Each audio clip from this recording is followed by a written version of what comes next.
Attebery, the Communications and Marketing Coordinator for the town of Breckenridge. Last night we had a town council meeting and we are joined by town council member Dick Carleton. Hi. Appreciate it, Brooke.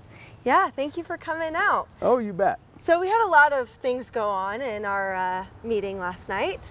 The first thing I kind of wanted to talk a little bit about was the presentation that we had with Boomerang Water. Can you give us a little bit about that? Yeah, it was cool. I mean, kind of a new concept to us. You know, it plays with our kind of long time goal of trying to reduce/eliminate plastic bottles. You know, we all go in City Market and see the cases and cases of plastic water bottles walking out. And these guys have a really interesting, intriguing approach. And yeah, they make aluminum bottles. They partner with Ball, like Ball Arena down in Denver. And they make aluminum cans. Ball makes it for them, and these guys partner with them.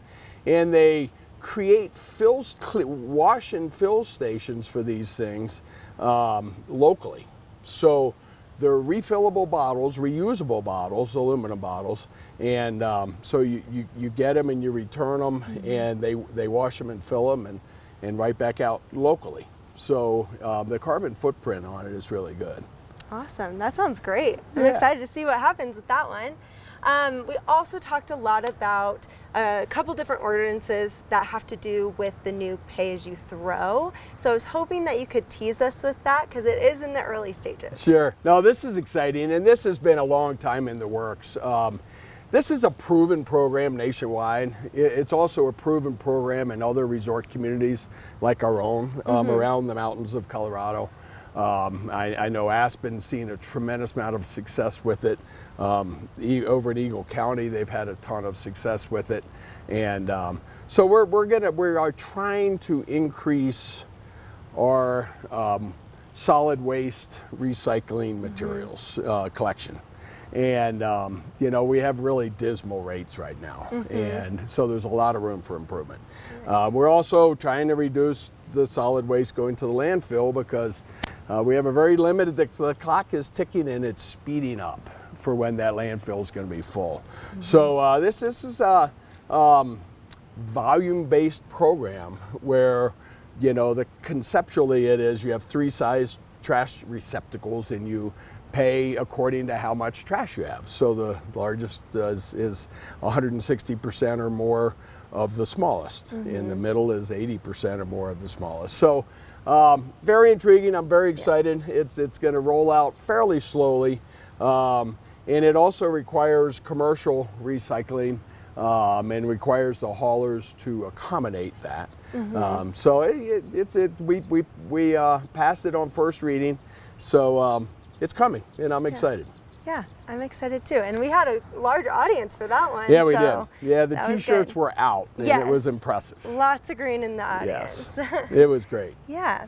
Kind of going off of legislative review in our last night's meeting, there were a couple different things that happened to the codes and building codes. Do you want to talk a little bit about that? Yeah, around the ZUR ratings and, you know, in the newest building code, you know, when we passed that, gosh, a year and a half or so ago, we really got a lot of good input from the building community that it wasn't working in this climate zone, and we all can kind of understand that. There's not a tremendous amount of data for our climate zone around these building codes. So we with the county jointly created a committee, and really appreciate the members of the building community stepping up and participating in that committee. And we've come up with some revisions, some alternatives to following the code. And I think it's been very well received with the building community. I've talked to a few of my friends that are builders, and they seem very enthusiastic about it as some good options. So I think that was a great improvement. Yeah, people love options. So yes. I think that was good. Yes, they do. Yeah. And we also had a couple other visitors, a couple people from the Justice Center and the employee housing. And can you tell us a little bit more about that? Yeah, we actually had 2 projects around employee housing. We all know what a hot issue that is and how challenging it is. And you know, it's all part of our goal of trying to add 1,000 units or deed restrict 1,000 units in the next 5 years. And so adding another 1,000 units that'll be protected as employee housing units for in perpetuity in the next 5 years is an ambitious goal, and these two will help quite a bit. The first was the Justice Center, which is a joint project with, it's over kind of next to the Justice Center and adjacent to Kingdom Park. And it's a joint venture with the county. It's actually on county land, and the town and the county are going together, and you know, that one's exciting. That can add some units, and it's a great location. So we're moving forward with that, and that's exciting. So we hope we should have occupancies in that in 2024, which is great. It's a pretty quick turn.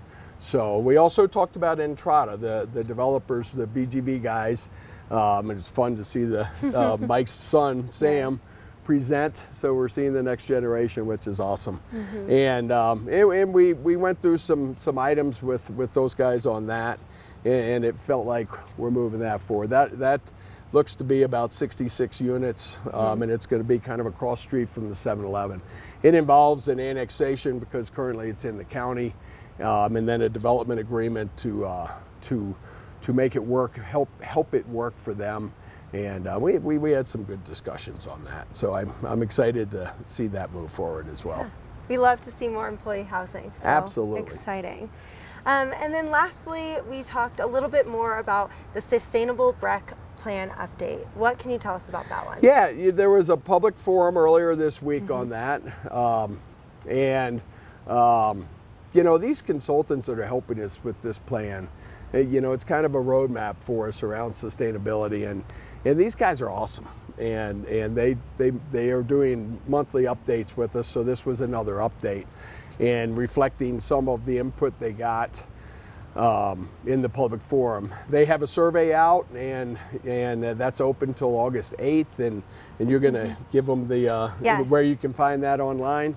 And I hope everyone will fill that out, because we need community input on our plan. Yeah, very exciting.